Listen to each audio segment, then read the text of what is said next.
and that is Wiosna, or Spring, by Chopin.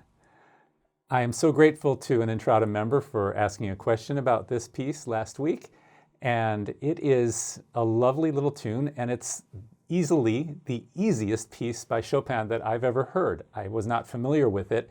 It's Chopin's own arrangement of one of his 17 Polish songs, which were published posthumously, that is, after his death.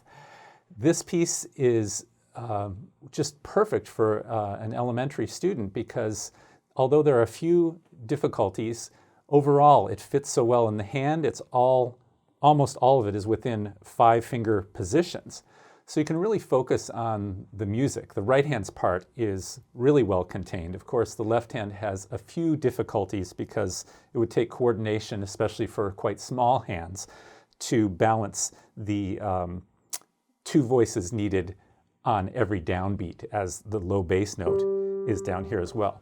So let's take a look at some of the things that we can watch out for in this piece.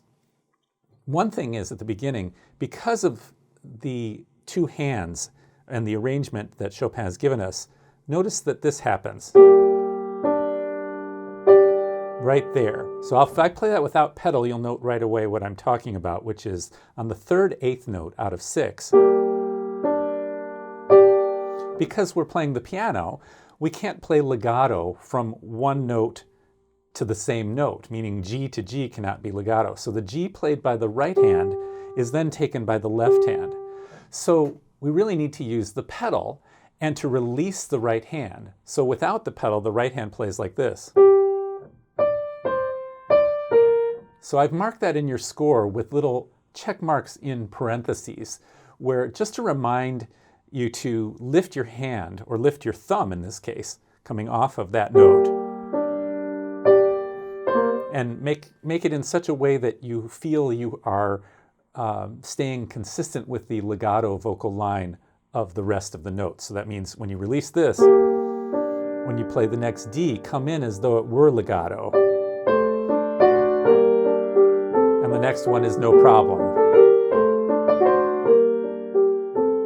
So that brings us to the pedaling. I've marked pedaling that is generally once per beat.